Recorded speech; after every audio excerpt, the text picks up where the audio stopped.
Great. Excuse me. Thank you very much for the opportunity to speak this morning.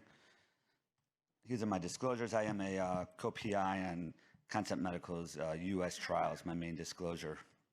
So Dr. Garcia gave us a wonderful talk. We've been living in a world below the groin of paclitaxel, really in the SFA space. But funny enough, we've all been using Limus, but we probably don't even realize it because every coronary stent made in the U.S. right now is a Limus-based stent.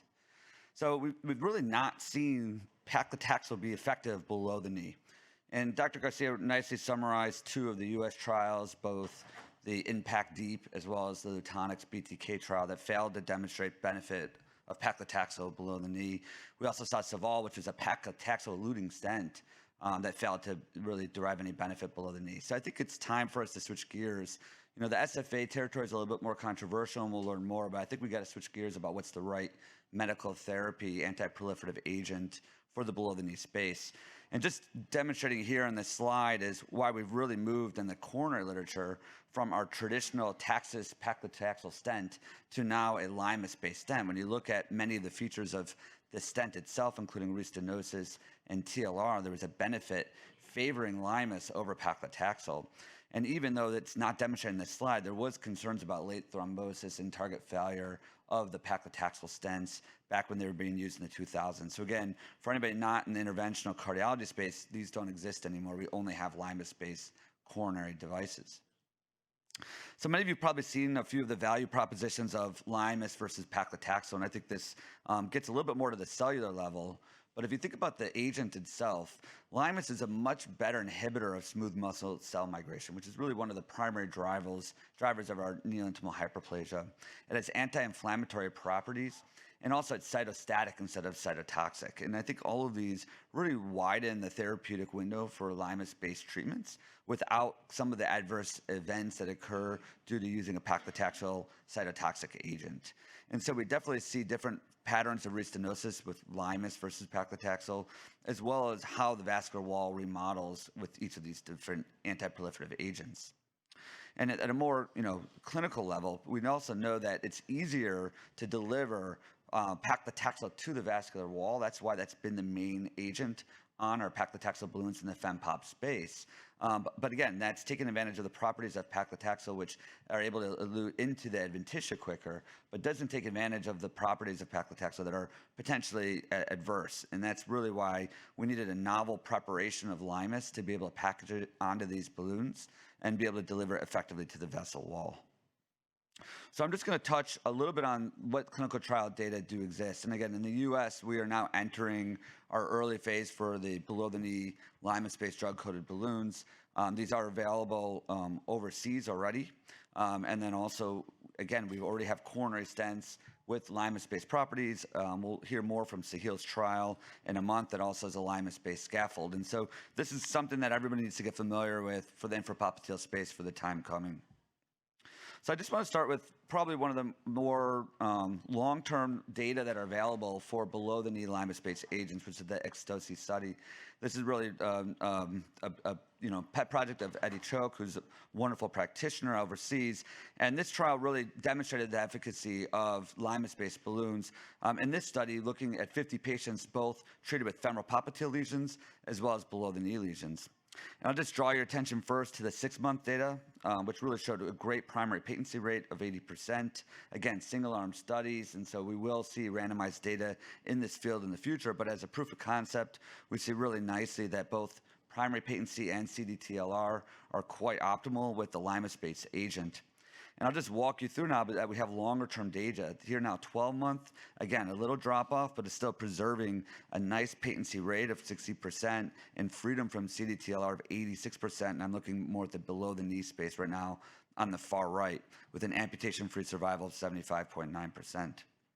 As you continue to follow these data out, they really do become really quite dramatic. And you can see now for below the knee on the top here, CDTLR rates of 85.7% at 24 months, and limb salvage of 91%. So I think that, again, single arm, we got to know more about who's in these trials, where we've got SFA and BTK in the 50 patients, but these are data that are suggesting that we might be finding a better agent than what we've seen in some of the paclitaxel device data that we saw, and as Lawrence nicely summarized, showing no luminal differences between paclitaxel and PTA.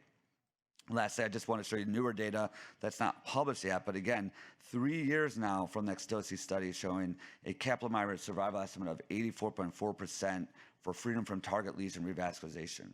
So really quite remarkable. And if you look at amputation-free survival, 86%.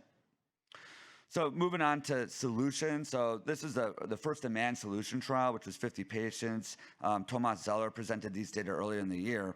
And again, if you think about the agent and the class in general for CLTI, it's nice to see different preparations demonstrate benefits. And again, I think that there are different properties to these balloons, but we're seeing nicely that there seems to be a role for these in the below the knee space. And so in the solution SFA, again, above the knee here, you can see that there was a Kaplan-Meier estimate of freedom from TLR at 2 years of 87.5%. And again, very nicely, no safety issues with a Limus-based drug-coated balloon. Prestige was a similar solution, sustained Limus balloon for below the knee space.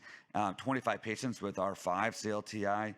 And again, nicely, we see patency rates of 81% and freedom from CDTLR of 83% for patients in this study. What about our real-world patients? And so I think it's really important to step back and say we know that people who get randomized in a trial are not necessarily the patients we treat every day. We get a lot of those R3s that round up to R4s. We get a lot of the easy wounds, but not those real R6s. And so this is really a unique data set, again, from Eddie Choke, who nicely demonstrated in 254 patients what a Limus-based balloon looks like compared to his historical control, which was really a standard PTA balloon. So again, non-randomized data, but again, this is an evolution of practice of I treated all these patients with PTA, and now I'm treating them with a Limus-based balloon. What are my outcomes look like? And you can see really nicely in the blue line at the top that freedom from TLR rates with the Magic Touch Limus-based PTA was 80%, 10% better than an uncoated balloon. So again, if we can see these type of event rates in a randomized trial, I think this will certainly change the majority of practice in the U.S. It already is making a difference abroad. And when you look at more hard endpoints like amputation-free survival, again, almost a 12% increase freedom from amputation-free survival if you use a Limus-based preparation. Stents, just to get back to this, I think that we really, in my mindset, it's always been to try to avoid stenting as much as possible. And I think that there's ways to do that with drug-coated technology. We're going to hear more about bioabsorbables in the next 30 days. But, if you go back to what we know best, which is Limus with a polymer on a stent, there's certainly still a role, in particular above the knee, for this technology. And so again, all coronary stents are successful in eluting Limus because of the polymer that they use. For a balloon, that's much challenging, but we've definitely seen some more promising data for going back to a Limus-based stent instead of our current paclitaxel stents like Zilver, PTX, and Illuvia. And so this is a nice study that was done last year, and I summarized in editorial some of the patency rates in the table on the right, just showing that when a Limus-based stent goes in, there actually is pretty good outcomes, and we'll probably challenge paclitaxel-based stents in the near future. So I think the take-home from this talk is we've got a lot to learn, and we went through this whole phase in the coronary space in the late 2000s. I think the evolution's now come into the peripheral space now, and we're going to see this in drug-coated balloons. We're going to see this in scaffolds, and really an important time for our field. So thank you very much. I appreciate the opportunity to speak.